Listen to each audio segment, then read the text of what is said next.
How do you get attention when you're saying the same words as everybody says in personal development and business development? No, you got to change it up.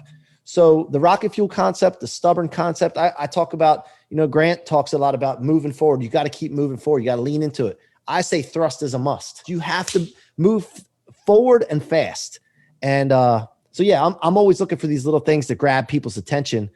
And I think that's how people get celebrity status in this business as well. Besides the results, is they come up and frame things differently so that people can understand it, but it's new. You know your business can change people's lives, but you don't yet have the right words to inspire them to take action.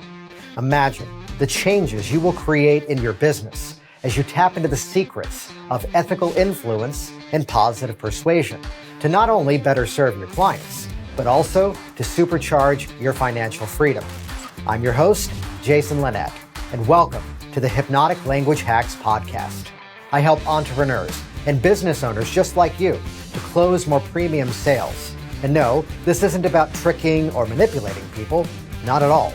It's about helping your prospects to appropriately sell themselves into your products or services.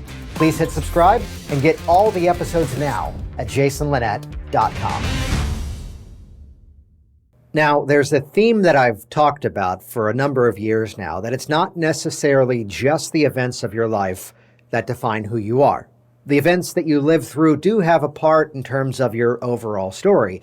The bigger picture question is, what do you do in response to those events? There's a story I share briefly in the conversation you're about to listen to about how one specific turning point for one of my clients was every reason that they created success. And for the other person, it was possibly every reason that they just kind of threw in the towel and gave up. And I'll tell you, the theme that I've lived by is that everything is an asset.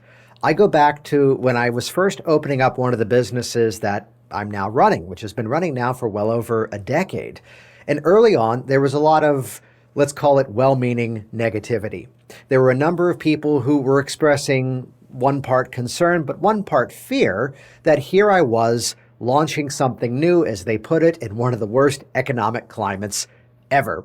A phrase we have probably heard at least a dozen times over the last 10 years, if even that. It's always the worst economic climate, by the way. Create your own economy. And little did these people know that their concern, their negativity, their fear, I live by the premise that everything is an asset. Or my guest, who you're about to meet this week, refers to it as rocket fuel. The question is, again, what do you do with it? How do you put that into use? So by taking that moment of well-meaning concern and fear, which was external, and internalizing that now into a motivational system to get out there, reach a global audience, and make some awesome stuff happen. Awesome stuff as in, hey, you're listening to me right now. Thanks for joining me. And you're about to meet this week's guest, Mike Sirocco, C-Rock. Mike Sirocco is the CEO of People Building Incorporated and the powerhouse behind the What Are You Made Of movement. He's a performance coach, he's an author, he's a dynamic public speaker, and he was recently featured by Yahoo Finance as one of the top business leaders to follow in 2020, and he's on a mission to help people to build themselves up to be even greater and even better. There's some cool nuances inside of this conversation you're about to listen to. We're always, with our guests here, looking for those specific turning points, and a very specific turning point where here was a conflict, and more importantly, here's what he did with it. Plus an amazing conversation around the theme of taking specific words, and if we can reclaim them as our own, they become our assets, or as Mike puts it, they become our rocket fuel. So C-Rock had a fire lit in him at an early age, and this fire has ignited him to be out there coaching people, speaking to people, and his book Rocket Fuel just came out. It's available now on Amazon. Head over to the show notes of this specific podcast episode over at jasonlinett.com. This is episode number 26. So jasonlinett.com/26. That'll bring you over to the show notes of this specific episode. And C-Rock, no stranger to setbacks himself, has also built a highly successful mortgage division with his best friends twice. And you're going to hear that story in terms of building up a potential setback and building up even stronger.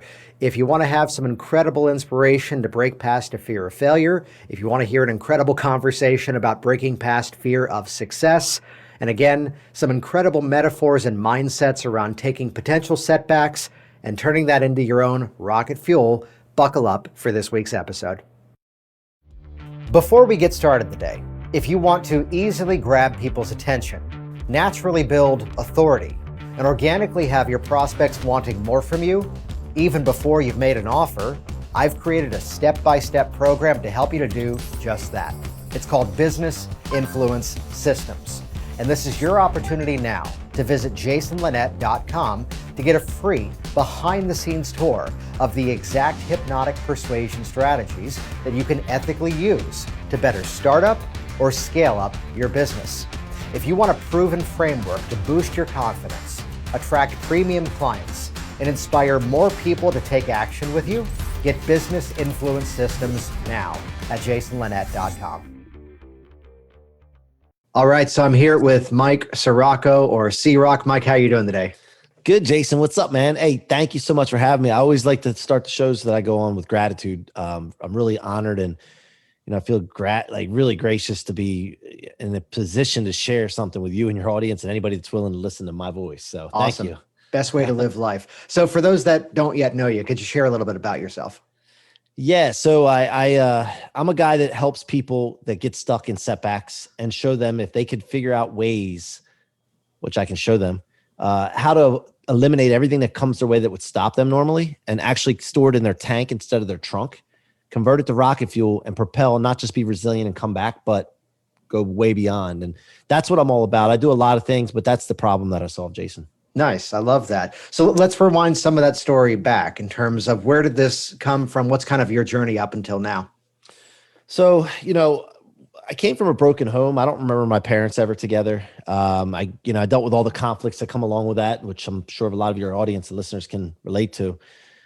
Conflict with child support, custody battles, all that stuff. And then you have the step parents coming in and their agendas get in the mix and the other kids that are born. And it just becomes a hodgepodge of conflict and not knowing like what you have to do with it and why. Yeah, it's just a mess. Anyway, so I lived with my dad after 8 years of doing the every other weekend thing, going to his house. I'd moved in with him and his new wife. And from 8 to 11, I dealt with a lot of emotional, verbal, psychological abuse. There was a really conflicting time at that time.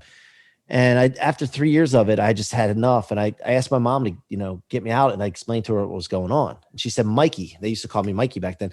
That's not normal. That's not ordinary. Despite what you think, it's not. And you don't need to deal with that.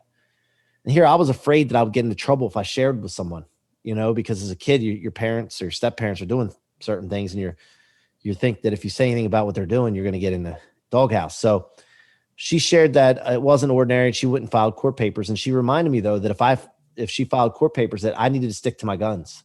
Like, I have to understand in life, when you believe in something and you know that it's the right thing, you have to stick to your guns, because people will try to talk you out of it. They'll try to do it to justify their position in life or their agenda. And she knew that would be the case in this scenario. So that I took literally and became really stubborn. And I like to talk about stubborn a lot, Jason, because stubborn to me, I looked up the definition, which I love doing that. And there's two words that really stuck out to me and really get me fired up. And that was perversely unyielding. And when you can think about something in life, if you want to accomplish something and you're perversely unyielding towards it, I mean, you're going to get it. And stubborn has a negative connotation most of the time for people, but I think it's the right thing when it's on the right thing. So anyway, my dad got these court papers. I came home from school one day and he had this legal envelope in his hand and sent me back to my room.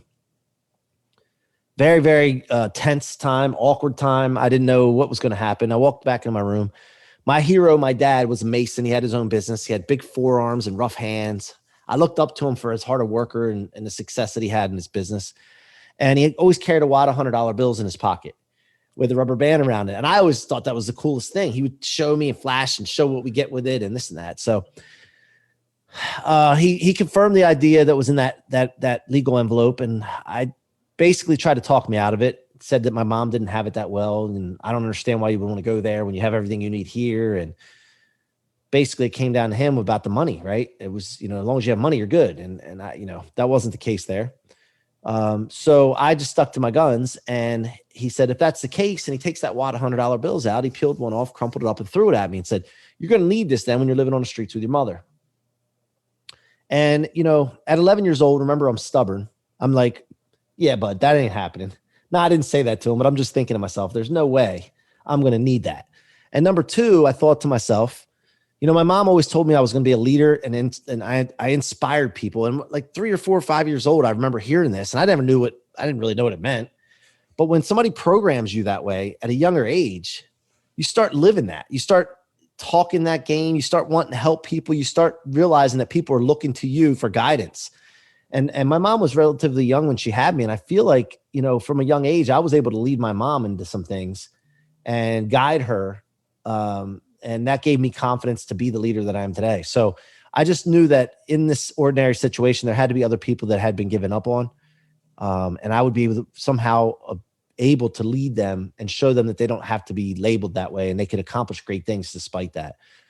So that's incredible. Which thank you for sharing that. I want to go back to two specific moments inside of there, because again, as I was chatting with you before we jumped on, we're always looking at, yes, we can get into specific words, and you beautifully, that's the second point we're going to talk about, stubborn, because I love that. But looking at how suddenly when we change the dynamic of how we look at the situation, that turning point of being in that experience where up until a certain point, it was almost that, let's use the word here, the victim part of the story of, I'm the one at fault because I'm in this situation, yet to simply learn this is not how that goes. Could you take us inside of that moment of, again, where that learning that this is not how it ought to be? Yeah. So, I guess just after a while, like you get this feeling inside of you, and it's like, I don't have to put up with this shit. You know what I mean? Like as a kid, even like, just this is horse shit. I'm not dealing with this. Like, why would I do this? I don't know how I came up with that idea that I was not meant for this. This is not the way it's going to be. And what I did though, and I told that story, not like you said, not for the victim, but it's the situation where I realized about 2 years ago, for 30 years, I've been fueling off of that moment, not really being conscious of it, but knowing that was, I'm proving something. I'm going to do that. So my graphs, when I talk about a graph on a line graph going gradually up, that's a good graph, gradually increasing. And I always thought that, I'm always going to be successful. I don't know why it's that way. It just is. And I'm just going to keep fueling myself. But I realized that it was this moment that was fueling me. And I was able to take not just that moment, but other moments where people took advantage, or I was too trusting, or my responsibility. But I was converting these things into fuel. And once I realized it and put a label on it, my graph took a high trajectory that just took off. And now I'm just riding the momentum wave to be able to share with other people and get exposure to do so, because you need to get exposure. You need to create yourself into a celebrity status, right, to be able to impact millions of people. Well, it's that message can be good, but what good is it if people aren't actually hearing it? Exactly. Yeah. No, I love that aspect of taking that part of the story and, changing the dynamic of it. I always go back to a singular moment. I had two clients came in to the office one day. They didn't know each other. They didn't cross paths, but they both had the same story.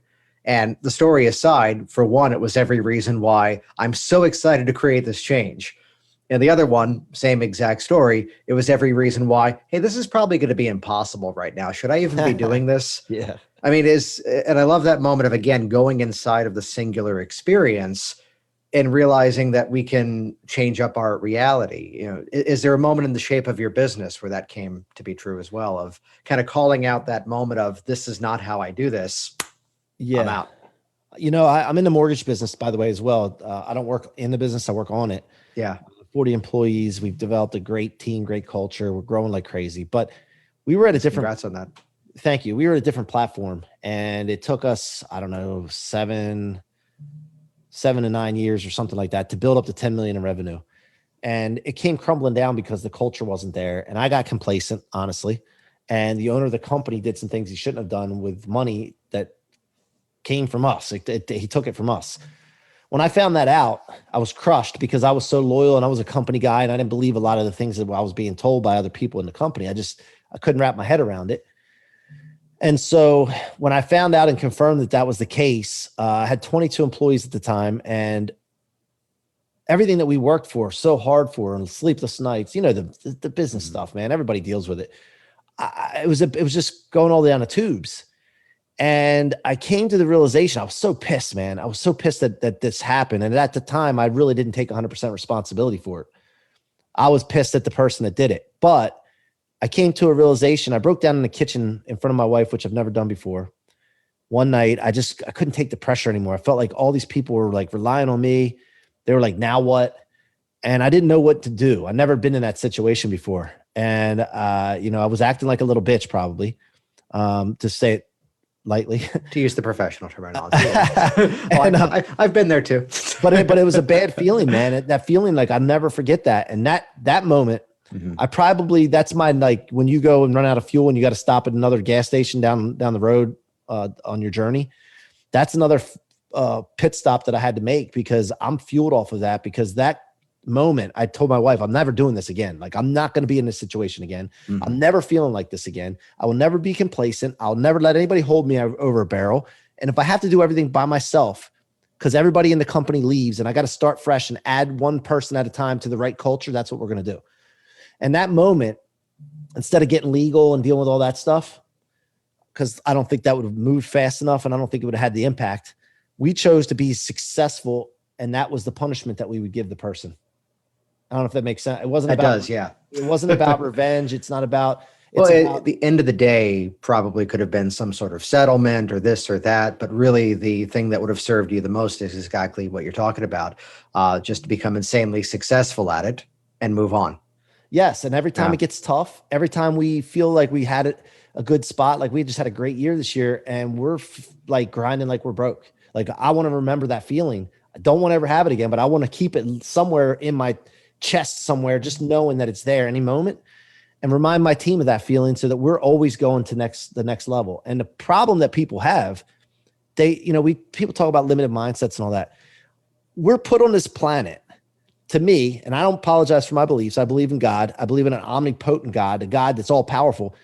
It would be naive of me and anybody else to think, if you believe that way, that we're limited on our mind and spirit and our financial situation. So with that being the case, I can't imagine not continuing every day to go for my potential and encouraging the people that are around me to go further. You don't know how far you can go. Jason, it's like climbing a mountain. Like, somebody asked me the other day, do you know what's at the top of your mountain that you're climbing? And I'm like, no, I don't. They didn't say, do you know? They said, what is? And I'm like, I don't know. I mean, that's for something for me to figure out maybe at some point. But right now I feel like there's a level of clouds right above me and I can't see the top of that mountain. I just know it's way up there. And I'm just trying to get my head above those clouds so that I can really see it.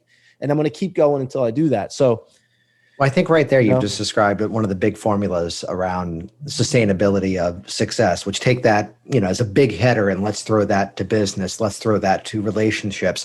Let's throw that to fitness. That if we're the person who's putting all the happiness and all the outcomes, on the outcome, the end result, we're not going to be satisfied with that journey of getting there. We're going to be chasing frustration. If we can enjoy every part of the journey the entire way there, which, no, I'm not spoiling the end of the new Pixar movie Soul. If we can enjoy every part of the journey getting toward you've seen it, getting towards that specific outcome, that's where we find that sustainability and that drive to keep doing better and better. This is why I wanted to have you on here on this program, to have this chat about, how we can take a situation and it's the frame that we put around it. It's the energy that it creates. And more importantly, what we do with it. I got to go back to the stubbornness though, which I'll tell you a quick story, which brings up why I want to go back to this. A guy who I worked with years ago, that there was a part of his business that he was getting stuck on. And the whole thing was that, like podcasting, like putting out videos, consistency was going to be the thing that had to be the foundation to make this part of his business work. And he kind of sat back for a moment and he goes, I think for the next year or two, I need to become responsibly addicted to this. And I'm like, oh, that's so good. I'm using that. That is great. That is great. I like it. To take a word, and this is a modern theme now, to take a word and reclaim it as your own. So to reclaim stubbornness, which I'm right there with you, buddy, to reclaim stubbornness is now, as you would say, rocket fuel, as I would say, an asset. What has that opened up for you? What has that created? Yeah, first of all, we can do whatever we want with words. Like there's people that say, "Oh, that word means this." No bullshit. This word means what I tell you it's going to mean to me. So first of all, that's number two, right? But I think there's a thing called a lullaby effect. And when you hear persistence or you hear resilience or you hear these different words that people, all pivot's a big one right now. Like did pivot, we had pivot. I'm so sick of hearing the word pivot. But I think that lullaby effect goes in. Good. I pivoted 3 years ago, so we're on track. Go ahead. Okay. There you go. But I really think that you got to come up with some new things, new concepts, new ways to frame things to get people's attention. And to me, I'm mentored by Grant Cardone. So Grant's big thing, and he's always told me, is attention. You got to get attention. Attention. Money follows attention. People follow attention. You got to get attention. How do you get attention when you're saying the same words as everybody says in personal development and business development? No, you got to change it up.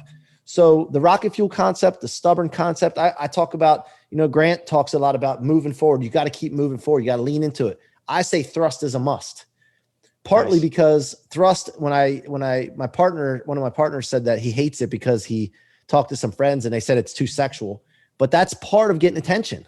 Right. I don't get that part. I don't even I'm like, whatever, dude. But if that's the case, great. Because more people will be like, whoa, what did you say? Thrust is a must. Yes. Thrust is a must. You have to move forward and fast. And so, yeah, I'm always looking for these little things to grab people's attention. And I think that's how people get celebrity status in this business as well. Besides the results, is they come up and frame things differently so that people can understand it, but it's new. That's something we haven't yet talked about here on Hypnotic Language Hacks. That a while ago I talked in a program about take what you do and turn it into a proprietary process, as in here's step one, here's step two, here's step three, which the benefit is that, yes, from a business perspective, it's now easier to sell because you could walk people through what it is. But the other side of it goes back to the theme you brought up earlier, that of culture.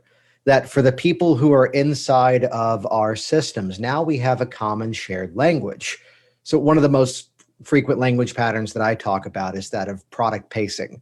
Pace your communication to sell people into the action steps that they'll already be doing after they've made the buying decision. This way we're bypassing that decision point, but instead talking about what's going to be happening once they're in the program, what steps they're going to be taking, and it's going to have the same result, but now we've got a common shared language around it.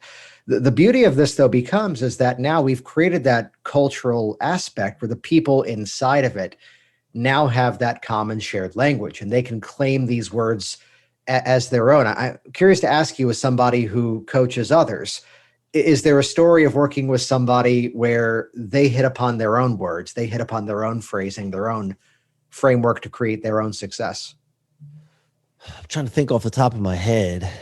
Or even that of just simply reclaiming the story to now become the hero of that story rather than the victim. Yeah, I mean, I've got a lot of them. I'm trying to think of a good one to tell right now. I think, well, I'll tell you this. I don't know about terminology, but I've had several employees that we've built. They've taken the action and done, bought in and built, and they've grown themselves out of our company. So, nice. But as a coach and as a people builder, you got to be prepared for that and be understanding that that's what you're doing. You're building people to their maximum, to pushing towards their potential. And at times they're going to want to try to take the show on the road, so to speak. And you got to be cool with that. You got to have confidence in yourself that you're going to have a steady line of people that you're building. And that's, but as far as terminology, I can't think of anything off the top of my head. I might come up with it later though. Yeah. There's a cool thing inside of that. Just to kind of share a quick anecdote that, the ability to connect back with your values, ask yourself, why are you doing what you do? What's the audience that you're speaking to and how are you serving them? So here's a local business that I've run for going on about 11, 12 years. And as I'm moving to a different area, the opportunity to go, well, it's geographically named. Here's all my local students. Does anyone want to open up a conversation about buying this? And the consistent feedback received from 5 or 6 of them were to go, well, you taught us how to build our own thing so well, we don't need it, but thank you.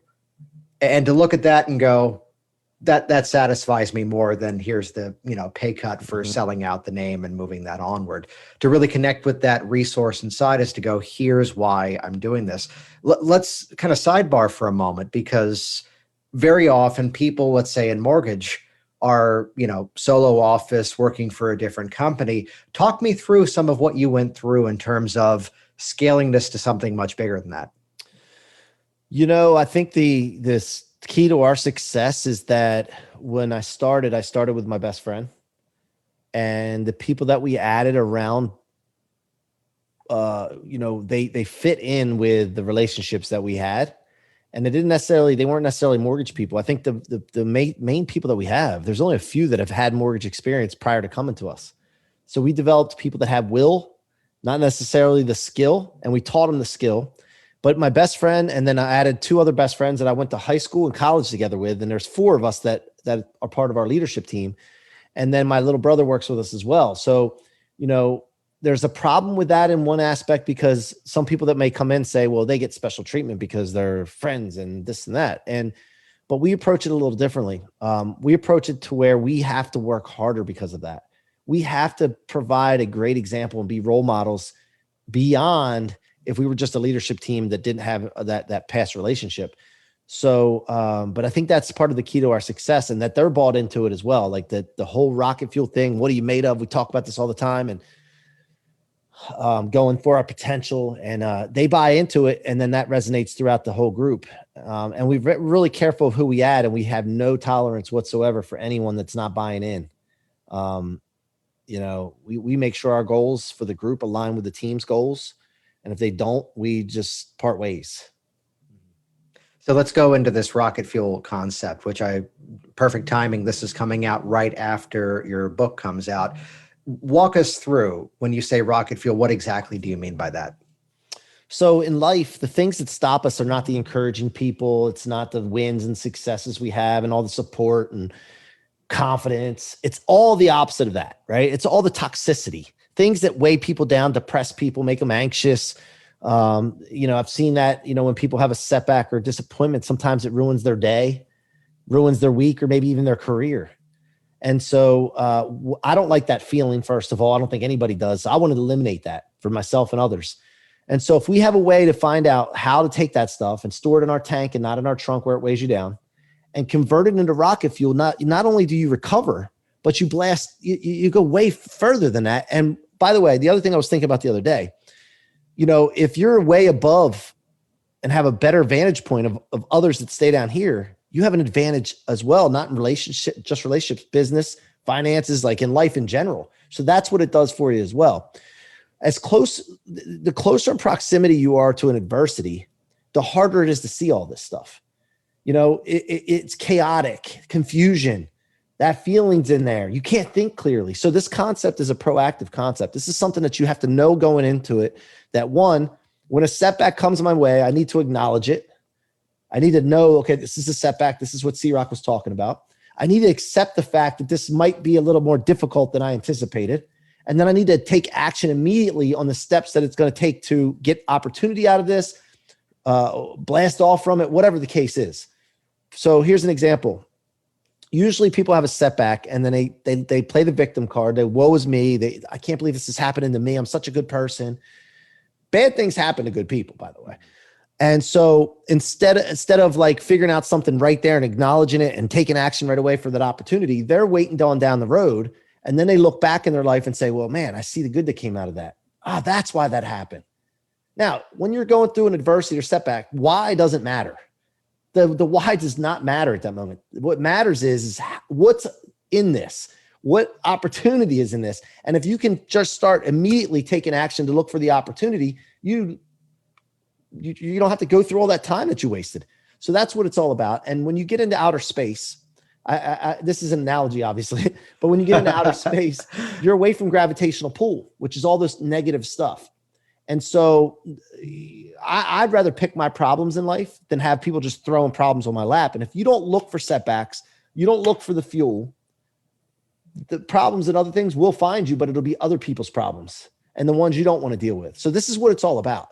And this is something that I found that works so good, and I've seen it in other people. And when Grant Cardone wrote the foreword for my book and explained what that concept meant to him and his business and his life with the success that he had, that validated it even further in my mind to push this further. So my book has stories in it of my life, little anecdotes, to share how I came up with this concept and also how to implement it into your life.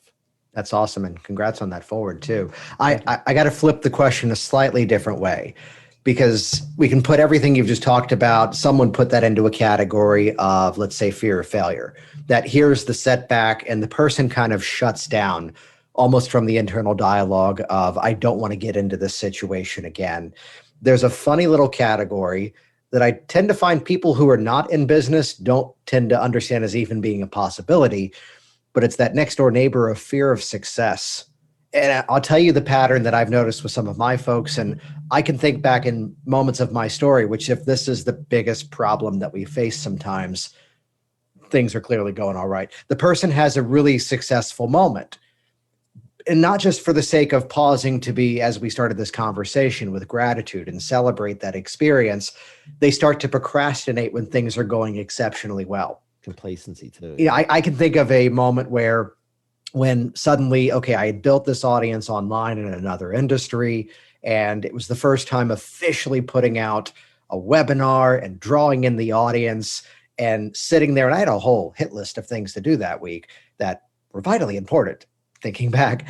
And suddenly that moment, it's like the first time ever seeing upwards of $25,000 income in one day. There was this moment of, okay, that's awesome. But then everything else fell aside. And kind of looking back, I can, partially compartmentalize, let's say, in that sort of complacency, that fear of success pattern. Would you put that into the same rocket fuel analogy? Would you label that differently? Or how do you go about handling that? Success a lot of times doesn't feel as good as you think it's going to feel. And that's why we talk about just continuing your journey to your potential. And I also think success can be lonely. Because when you're the things you have to do to get successful, be successful, the people around you generally aren't on the same path. They're not down to do what it takes. And so a lot of times you can get isolated because of it. And nobody ever celebrates your win and success as much as you want them to. So I have a saying too with this. It's like when people are watching, like they're watching me on social media, they watch me on these podcasts and all this other stuff. I have people say, man, C-Rock, you're killing it, man. You're killing it. This and that. And that just charges me up more. That tells me, man, I got to push harder. But people always see it from the outside better than it actually is. And from your point of view, it's not ever as worse as you think it is, or as bad as you think it is. So it's a funny phenomenon there. But no, I think the fear of success has to do with, one, when you hit success, it's not as good. 2, it's lonely. And 3, you understand that getting there, and if it does feel good, or if you do hit that, you have like a now what kind of feeling, or I got to go hard and do work again to keep going. And complacency is my kryptonite. So just ever since that moment with that one company, I just never want to feel that again. And I just reset, man. We hit a target, we reset, hit a target, reset, and just keep looking for problems to solve. So you mentioned stubbornness before. This is where years ago, probably out of one of those moments, I crafted a little bit more of a long tail phrase, that of a constant positive dissatisfaction with incredible success. So here's the campaign that goes exceptionally well. Here's the book launch that I put out in 2019. And to see what happens as a result of it. And yes, to have that moment and celebrate it, but then to go, yeah, but if I did it this way, it would have happened that way better. And then to go, okay, good, I'll do that on the next project. So this place of that positive criticism, but also that positive success of that.